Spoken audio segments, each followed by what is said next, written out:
আমি জানি বন্ধুরা, এরকম লোভনীয় খাবার দেখে তোমাদেরও জিভে পানি চলে এসেছে। এরকম কিছু জিভে পানি আসার মতো রান্নায় আজকে আমি করেছি।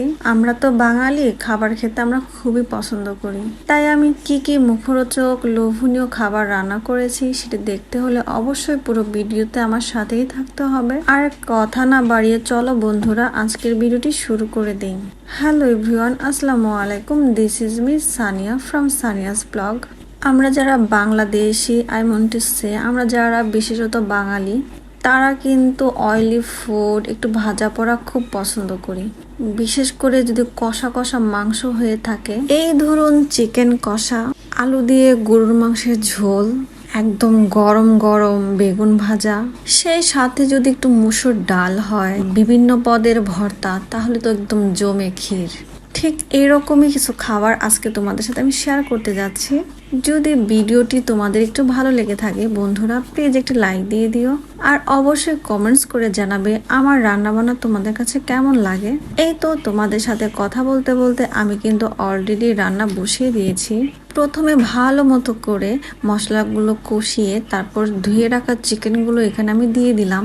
তারপর নেড়ে চেড়ে একটু ভালো মতো কষিয়ে নিব। এখানে আমি কোনোই পানি অ্যাড করব না। এই চিকেন থেকে যে পানিগুলো বেরিয়ে আসবে সেখানেই পুরো মাংসটা আমি কষিয়ে নিব। আজকে কিন্তু আমি চিকেন কষা করছি না, এর মধ্যে কিন্তু আমি পেঁপে দিয়ে দিব। বন্ধুরা তোমরা হয়তো জানো না, পেঁপে দিয়ে মুরগির মাংস কিন্তু খুবই ভালো লাগে। এই মাংসটা যদি দেশি মুরগি হতো তাহলে তো কথাই নেই। কিন্তু আমরা যারা শহরে থাকি তারা কিন্তু দেশি মুরগি খুব একটা কাছে পাই না। যখন আমরা গ্রামে যাই তখনই হয়তো বা খেতে পারি। যাই হোক, তোমরা কিন্তু দেখতে পেলে বন্ধুরা, আমি কিন্তু এখানে এক্সট্রা কোনো পানি দিই নাই। পুরো পানি কিন্তু মাংস থেকে উঠে এসেছে। এই রান্নাটা হতে হতে আমি যে কাজটি করব, একদম ঈদের দিন থেকে শুরু করে এখনো পর্যন্ত শুধু মাংসই খেয়ে যাচ্ছি। তাই ভাবলাম তার সাথে যদি কয়েকটা পদে ভর্তা হয় তাহলে তো একদম পেট ভরে তৃপ্তি করে খেতে পারবো। এতে কিন্তু পরিবারের যে সদস্যরা আছে তারা কিন্তু খুব খুশি হবে। আমার ছেলেরা তো খুব খুশি ভর্তা পেলে। এই তো আমি কিন্তু আলু পেঁপে একসাথে সেদ্ধ করে নিচ্ছি। এগুলো সেদ্ধ হতে হতে যে কাজটি আমি করে নিব, যেহেতু আজকে আমি পটলের ভর্তা করছি, তাই অন্য একটা বার্নারে প্যান বসিয়ে সেখানে অল্প পরিমাণে সয়াবিন তেল দিয়ে প্রথমে রসুনগুলো ভালো মতো ভেজে তারপর এখানে আমি এক এক করে কাঁচামরিচ দিয়ে দিলাম। পটলের ভর্তা কিন্তু কাঁচামরিচ দিয়ে বেশি ভালো লাগে। যদি কেউ একান্তই শুকনা মরিচটা পছন্দ করো তারা কিন্তু এখানে শুকনা মরিচও দিতে পারো। যখন কাঁচামরিচগুলো একটু ভাজা হয়ে আসবে তখন এখানে আমি পটলগুলো দিয়ে দিলাম।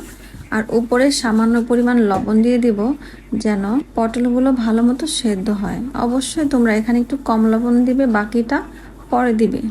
এই দেখো বন্ধুরা, আমার পটলগুলো কিন্তু প্রায় সেদ্ধ হয়ে এসেছে। এই পুরো রান্নাটা তোমরা কিন্তু অল্প হিটে করবে। তারপর যে কাজটি আমি করব, কেটে রাখা কিছু ধনেপাতাও এখানে অ্যাড করে নিলাম। তারপর ভালো মতো ভেজে নিব। তো বন্ধুরা তোমরা অবশ্যই কমেন্টস করে জানাবে এর আগে কি তোমরা কখনো পটলের ভর্তা এভাবে খেয়েছো।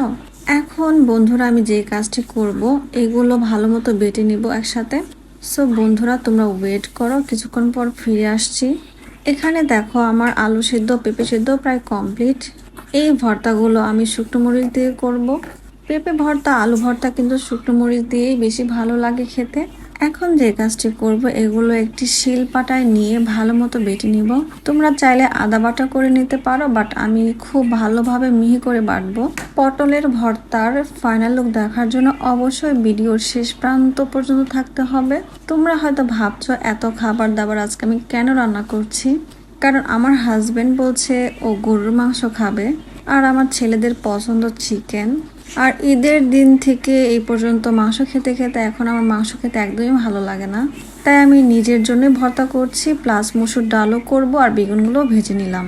আসলে ভর্তা শুধু নিজের জন্যই করা না, আমার পরিবারের জন্যও করা। তো বন্ধুরা আমার বেগুন ভাজা প্রায় কমপ্লিট। আমার কাজগুলো আমি ভালো মতো গুছিয়ে নিয়েছি। খুব সকাল সকাল উঠে ঘরের সমস্ত কাজকর্ম সেরে একদম গুরুত্বপূর্ণ একটি অংশ হলো এই রান্নাবান্না করা।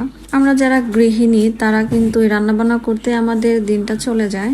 সো বন্ধুরা এই দেখো আমার পটলের ভর্তার ফাইনাল লুক, খুবই ইয়ামি লাগছে। ভিডিওতে খুব একটা ভালো লাগছে না, বাট রিয়েলি কিন্তু দেখতে খুবই ভালো লাগছিল, খেতে কিন্তু তার চেয়েও ডাবলের ডাবল ভালো লেগেছে।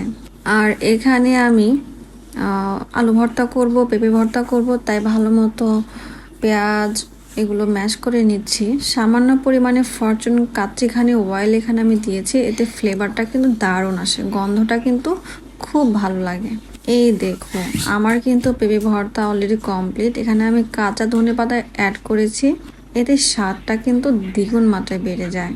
আর এখন হচ্ছে আমি আলু ভর্তা করছি। আলু ভর্তা আমার কাছে বরাবরই ভালো লাগে, যে গরম পড়েছে পান্তা ভাতের সাথে এই আলু ভর্তা কিন্তু খুব ভালো লাগে। বিশেষ করে ভর্তাটাতে দিয়ে সকালে পান্তা ভাত দিয়ে খেতে পারলে সারাটা দিন খুবই ভালো লাগতো। এনিওয়েজ গাইস, আমি ভিডিওর একদম শেষ প্রান্তে। ভিডিওটি ভালো লাগলে সাথেই থাকো, ধন্যবাদ।